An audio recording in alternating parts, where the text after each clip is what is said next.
அன்பு நெருக்கிலே நாம் அவசரமாக 18க்குள் இணைய வேண்டியிருக்கின்றது. இஸ்ரேல் ஈரான் போர் ஒரு வலுவடையும் நிலையில் அமைந்திருக்கின்றது. சர்வதேச ரீதியாக பார்க்கின்ற போது இந்த செய்திகள் நாம் தற்போது உங்களுக்கு வழங்குகின்ற போது நள்ளிரவு இந்த நேரத்தில் தற்பொழுது இஸ்ரேலின் டெல் அவி மீது ஏராளமான ஏவுகணை தாக்குதல்களை ஈரான் தொடுத்திருக்கின்றது. உண்மையில் பார்க்க போனால் இது உலக நாடுகள் அச்சம் கொள்ளும் அளவுக்கு, அதாவது நாம் ஏற்கனவே 3 அணு உற்பத்தி நிலையங்களை அமெரிக்கா தாக்கியதாக அறிவித்த பிற்பாடு இன்று இலங்கையின் இரவு நேரம் 9 மணி கடந்து தற்பொழுது டெல் அவி பக்கமாக சிட்டிகளை சுற்றி ஏராளமான சுமார் 40க்கும் மேற்பட்ட ஏவுகணை தாக்குதல்கள் நடைபெற்று வருவதாக அரபு ஊடகம் ஒன்று தற்பொழுது வெளியிட்டிருக்கிறது. அதற்கு முன்பாக ஹாமஸ் ஜலச்சந்தியை மூடும் ஈரானிய நாடாளுமன்றத்தின் முடிவு நாம் ஏற்கனவே சொல்லியிருக்கின்றோம் இல்லையா? அதையும் நாம் மென்ஷன் பண்ண வேண்டும். ஈரான் ஒரு பொழுதும் இந்த ஹாமஸ் இந்த ஜலச்சந்தியை கை வைக்காது என்று சொல்லி இருக்கின்றோம். ஆனால் இன்று அணுசக்தி தளங்கள் மீது அமெரிக்கா தாக்குதல் நடத்தியதை தொடர்ந்து ஈரானிய நாடாளுமன்றம் முக்கியமான ஹாமஸ் ஜலச்சந்தியை மூடுவதற்கு வாக்களித்துள்ளது. அதாவது அந்த நாடாளுமன்றம் ஒரு ஒப்புதல் கொடுத்திருக்குது. ஆனாலும் அது முடிவல்ல என்றாலும் அது ஒரு எச்சரிக்கையா உலகத்தால் பார்க்கப்படுகின்றது. ஈரானிய அணுசக்தி நிலையங்கள் மீது அமெரிக்கா நடத்திய தாக்குதலுக்கு பதிலளிக்கும் விதமாக ஹாமஸ் ஜலச்சந்தியை மூடுவதற்கு ஈரானின் நாடாளுமன்றமான மஜ்லிஸ் ஒப்புதல் அறிவித்துள்ளது. ஒப்புதல் கொடுத்துட்டாங்க. மஜ்லிஸின் உறுப்பினரான இஸ்மாயில் ஹவுசாரியை மேற்கோள் காட்டி ஈரான் அரச ஊடகமான பிரஸ் டிவி தற்சமயம் செய்தி வெளியிட்டுள்ளது. ஈரான் பிரஸ் டிவியா அங்கிருந்து எடுக்கப்பட்ட செய்தி.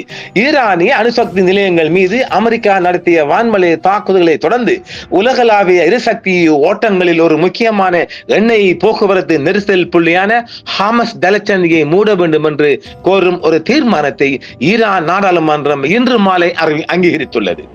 நிச்சயமாக ஹாமஸ் ஜலச்சந்தியை அடைக்க முயற்சிப்பதா இல்லையா என்பதை முடிவு செய்வது ஈரானின் உச்ச தேசிய பாதுகாப்பு கவுன்சிலை பொறுத்தது என்றும் அவர் தெரிவித்திருக்கின்றார். அப்ப இன்னும் ஒரு முடிவில் அவங்களுடைய செக்யூரிட்டி கவுன்சில் தான் முடிவு பண்ணும் என்றும் அந்த எம்பி சொல்கின்றார். ஈரான் கடந்த காலங்களில் பலமுறை ஹாமஸ் ஜலச்சந்தியை மூடுவதாக அச்சுறுத்திய போதிலும் உண்மையில் அதை ஒருபோதும் செய்யவில்லை. இருப்பினும் மூடலின் அதிகரித்த ஆபத்து உலகளவில் கவலைகளை எழுப்பும். குறிப்பாக இந்தியா உட்பட எண்ணெய் மற்றும் எரிவாயு விநியோக பாதுகாப்பு தொடர்பாக மேலும் எரிசக்தி விலைகளில் உயர்வுக்கு வழிவகுக்கும் என்றும் சொல்லப்படுகின்றது. மேற்கு ஆசிய பிராந்தியம் சர்வதேச எண்ணெய் மற்றும் எரிவாயு ஓட்டங்களில் ஒரு முக்கியமான காரணியாக இருப்பதால் உலக எரிசக்தி சந்தை இஸ்ரேல் ஈரான் மோதலில் கவனம் செலுத்தியுள்ளது. இந்தியாவின் எரிசக்தி இறக்குமதியில் இந்த பகுதி குறிப்பிடத்தக்க பங்கை கொண்டிருப்பதால் இந்திய சுத்திகரிப்பு நிறுவனங்களும் முன்னேற்றங்களை உன்னிப்பாக கவனித்து வருகின்றன. மேலும் மேற்கு ஆசிய எண்ணெய் மற்றும் எரிவாயு ஏற்றுமதியில் ஏற்படும் எந்த ஒரு பெரிய இடையூறும் சர்வதேச சந்தையில் எண்ணெய் மற்றும் எரிவாயு விலைகளில் உயர்வுக்கு வழிவகுக்கும் என்றும் இது உலகின் மிகப்பெரிய எண்ணெய் மற்றும் எரிவாயு இறக்குமதியாளர்களில் ஒன்றாக கருதப்படும் என்றும் இந்தியாவும் பாதிக்கும் என்றும் இது அதிக இறக்குமதி சார்பான அளவை கொண்டுள்ளது என்றும் அறியப்படுகின்றது. ஆக இப்ப இந்தியா இவருக்கு ஒரு தற்குறி நிலை வந்திருக்கான். இப்ப இவர் ஈரான் பக்கம் நிக்கிறான், இஸ்ரேலுக்கு நிக்கிறான். இவன் 2 பக்கம் மாலாட்ட போறான் பாருங்க மோடி மாஸ்தான்.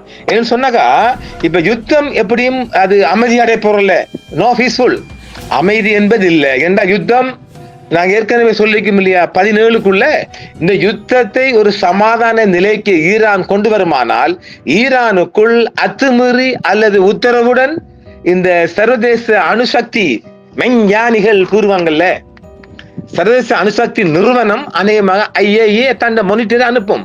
அவ்வளவு உளவுக்காரர்கள் பிடிச்சு கொடுப்பாங்க.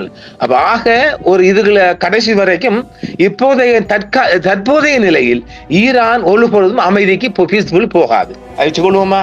நிச்சயமாக மோதல் இதுவரை பிராந்தியத்தில் இருந்து எண்ணெய் மற்றும் எரிவாயு ஓட்டங்களை உண்மையில் பாதிக்கவில்லை.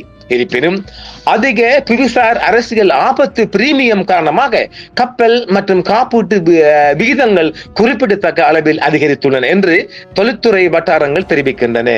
ஒரு சில கப்பல் நிறுவனங்கள் பிராந்தியத்தில் பாதைகளை மறுமதிப்பீடு செய்து வருவதாகவும் தகவல்கள் உள்ளன. இது பிராந்தியத்துக்கு செல்லும் மற்றும் அங்கிருந்து செல்லும் போக்குவரத்து செலவை மேலும் அதிகரிக்கும். கிட்டத்தட்ட ஆப்பிரிக்கா ஊடாக ஒரு 20 மணி நேரம் சுத்தப்படுறார்கள். பாவிகளா, சுத்துங்கடா. ஹாமஸ் தளச்சந்தியை தடுக்க ஈரான் நகர்கிறது.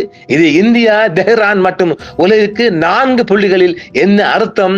எண்ணெய் விலைகளை பொறுத்தவரை பிரன் கச்சா எண்ணெய் வெள்ளிக்கிழமை பீப்பாக்கு $77 ஆக இருந்தது.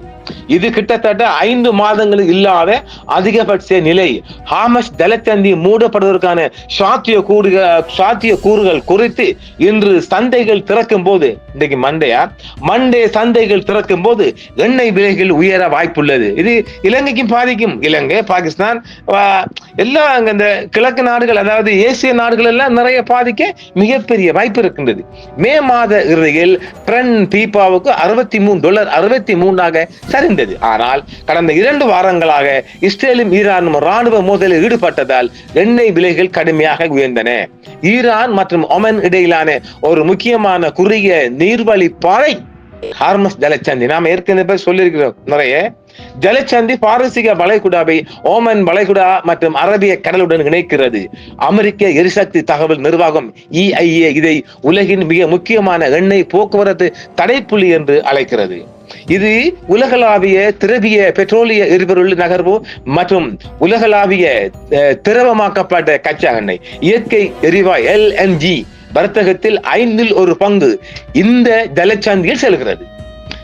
ஈராக், சவுதி அரேபியா மற்றும் ஐக்கிய அரபு எமிரேட்ஸ் போன்ற முக்கிய மேற்கு ஆசிய சப்ளையர்களிடமிருந்து இந்தியாவின் எண்ணெய் பெரும்பகுதி ஹார்மஸ் ஜலசந்தி வழியாக இந்திய துறைமுகங்களை அடைகிறது. நாம் சொல்லிக்கிறோம் இல்ல, பாம்பே, ரஷ்யா கூட, மாஸ்கோ கூட இணைக்குது இந்த ஜலசந்தியா. இந்தியாவின் LNG இறக்குமதியில் பெரும்பகுதி முக்கியமாக கத்தாரில் இருந்து வருகிறது. இது இந்த முக்கிய தடைப்புள்ளி வழியாகவே வருகிறது. இந்தியா உலகின் 3வது பெரிய கச்சா எண்ணெய் நுகர்வோர் மற்றும் அதன் தேவையில் 85% அதிகமான பூர்த்தி செய்ய இறக்குமதியை சார்ந்துள்ளது. அதன் இயற்கை எரிவாயு சேவையில் பாதியை பூர்த்தி செய்ய இறக்குமதிகளை பொறுத்து LNG-யின் முன்னணி இறக்குமதியாளர்களில் ஒன்றாகவும் இந்த நாடு உள்ளது. இந்தியாவின் மிகப்பெரிய கச்சா எண்ணெய் ஆதாரம் ரஷ்யா, அதைத் தொடர்ந்து தெற்காசிய சப்ளையர்கள் ஈராக், சவுதி அரேபியா மற்றும் UAE ஆகிய அதாவது ஐக்கிய அரபு அமீரகம் ஆகியவை உள்ளன. குவைத், கத்தார் மற்றும் ஒமன் போன்ற பிராந்தியத்தில் உள்ள பிற நாடுகளிலிருந்தும் இந்தியா எண்ணெய் வாங்குகிறது. ஈரானின் எரிசக்தி துறை அமெரிக்க தடைகளின் கீழ் இருப்பதால் இந்திய சுத்திகரிப்பு நிறுவனங்கள் ஈரானிய கச்சா எண்ணெயை வாங்குவதில்லை. ஈரானின் அணுசக்தி நிலையங்கள் மீதான அமெரிக்க தாக்குதல்கள், கதிர்வீச்சு கசிவு அச்சுறுத்தல் விளக்கப்பட்டது. இந்த பகுப்பாய்வு டேங்கர் தரவுகளின்படி மே மாதத்தில் இந்திய சுத்திகரிப்பு நிலையங்களால் இறக்குமதி செய்யப்பட்ட கச்சா எண்ணெயில் கிட்டத்தட்ட 47% ஹார்மஸ் ஜலசந்தி வழியாக கொண்டு செல்லப்பட்டிருக்கலாம். இந்தியாவின் எரிசக்தி விநியோகம் மற்றும் பாதுகாப்பிற்கான தடையின் முக்கியத்துவத்தை குறைத்து மதிப்பிட முடியாது. நிச்சயமாக தெஹ்ரான் பல ஆண்டுகளாக பல்வேறு புள்ளிகளில் இத்தகைய அச்சுறுத்தல்களை விடுத்துள்ளது. ஆனால் அது அதன் மோசமான போர்களை நடத்திய போதும் கூட உண்மையில் ஜலசந்தியை ஒருபோதும் மூடவில்லை. உலகளாவிய எரிசக்தி வர்த்தகத்திற்கான சேனலின் முக்கியத்துவத்தை கருத்தில் கொண்டு அத்தகைய எந்த ஒரு முயற்சியும் பிராந்திய சக்தியிடமிருந்தும் அமெரிக்காவிடமிருந்தும் கூட வலுவான பதிலை பெறக்கூடும். மேலும் ஈரான் அதன் வர்த்தகத்திற்காக ஹார்மஸ் ஜலசந்தியை, குறிப்பாக சீனாவிற்கான எண்ணெய் ஏற்றுமதியை நம்பி இருப்பதால் எந்த ஒரு முற்றுகையும் தெஹ்ரானை கணிசமாக பாதிக்கலாம். நம்ம ஏற்கனவே சொன்னமில்ல, அஹ்மத் ஜலசந்தில கைதிக்கின்ற போது பல சர்வதேச நெருக்கடிக்குள் ஈரான் வரலாம். அதையும் கூட ஈரான் பெரியவர், கொஞ்சம் பெருசு, கொஞ்சம் பாவ புண்ணியம் பார்க்கக்கூடியவர் இந்த வகையில். எனவே வறிய நாடுகள் பாதிக்கப்படுவதை ஒருபோதும் சுப்ரீம் விரும்ப மாட்டார்.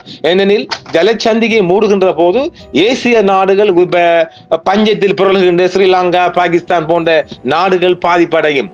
நான் இதை எப்படி சொல்லுவேன் என்றால், இது இந்தியாவுக்கான ஒரு ஆப்பு. ஏனெனில் இந்தியா ரஷ்யாவின் பக்கம் நிக்க போறார், இஸ்ரேல் பக்கம் நிக்க போறார். இந்த ஜலசந்தியை மூடுகின்ற போது இந்தியா ஓபன் ஸ்டேட்மெண்ட் கொடுக்கணும், நாங்கள் தெஹ்ரான் பக்கம் நிக்கிறோம் என்று. அந்த ஒரு கிடுக்குப்பிடியாக நாம் இதை பார்க்கலாம். அதற்காக தான் நான் இந்தியா செய்தியை முற்றுமுழுதாக இந்திய நேர்களுக்காக நான் கொண்டு வந்திருக்கிறேன். முதலில் அத்தகைய முற்றுகை சீனாவை விகிதாசார ரீதியாக பாதிக்கும். ஏனெனில் அது ஈரானிய அளவுகள் உட்பட மத்திய கிழக்கு வளைகுடாவிலிருந்து அதன் கடல் வழி கச்சா எண்ணெயில் 47% பெறுகிறது. ஈரானின் ஒரே பெரிய எண்ணெய் வாடிக்கையாளரை பராமரிக்கும் திறன் நேரடியாக பாதிக்கப்படும். கூடுதலாக கடந்த 2 ஆண்டுகளில் தெஹ்ரான், சவுதி அரேபியா மற்றும் ஐக்கிய அரபு எமிரேட்ஸ் உள்ளிட்ட முக்கிய பிராந்திய நடிகர்களுடன் உறவுகளை மீண்டும் கட்டியெழுப்ப வேண்டும் என்று முயற்சிகளை மேற்கொண்டுள்ளது. நடிகர்களா, ஆட்சியாளர் தான் நடிகர்னு சொல்றான்.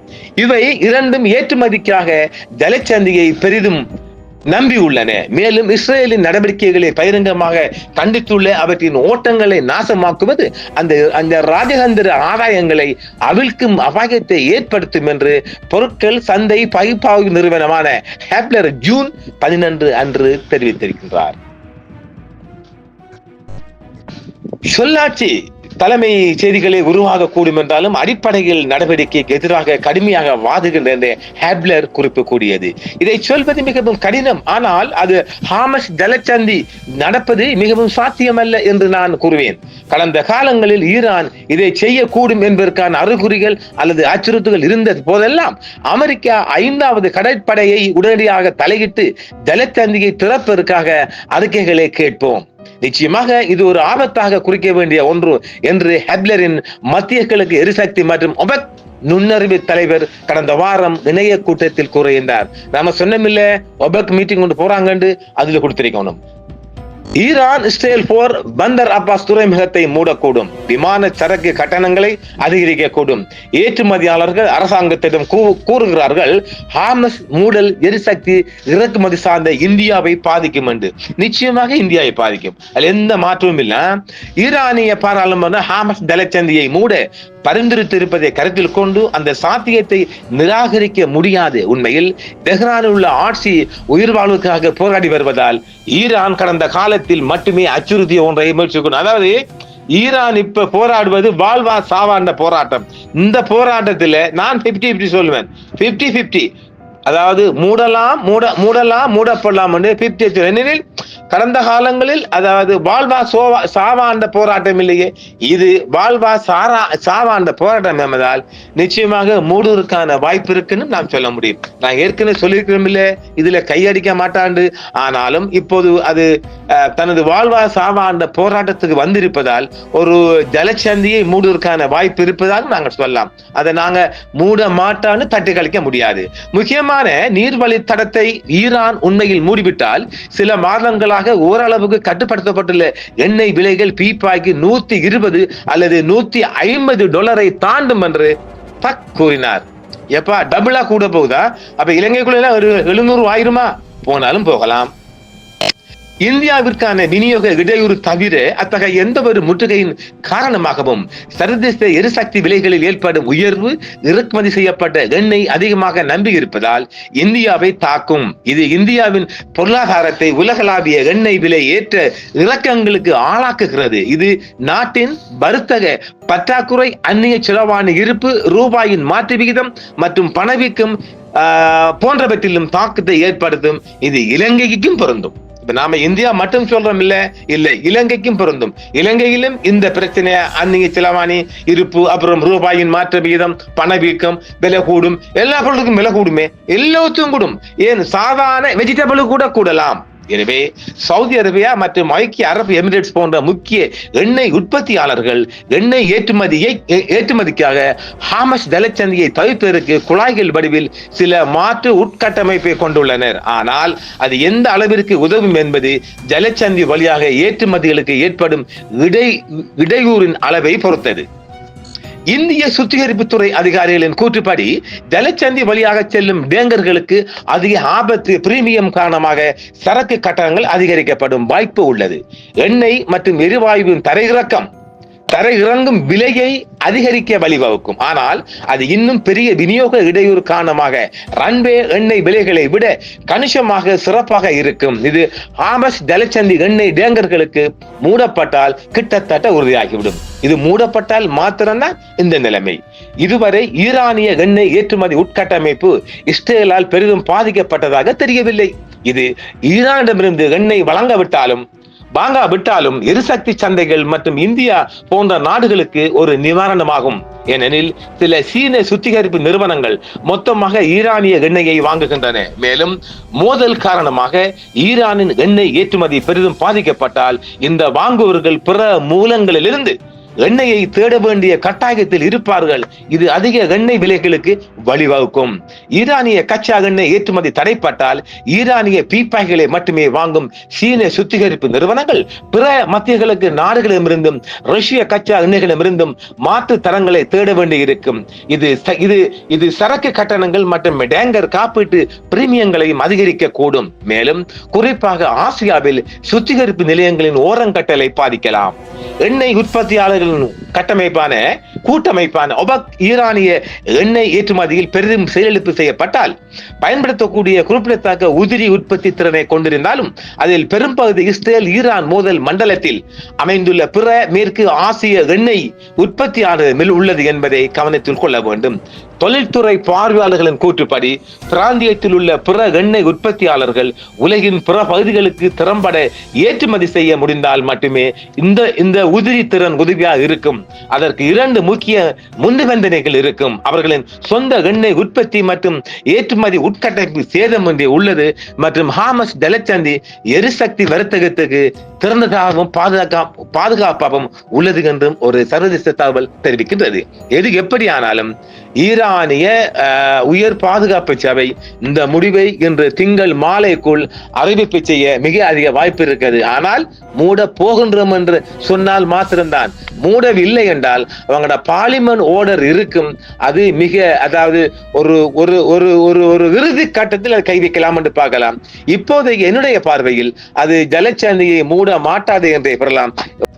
ஹாமஸ் ஜலச்சந்தியில் ஈரான் கை வைக்குமானால் நிச்சயமாக நாம் ஏற்கனவே சொல்லியிருக்கிறோம், ஐநா பாதுகாப்பு படைகள் கூட வரலாம், ஏன் நேட்டோ நாடுகள் கூட வரலாம்.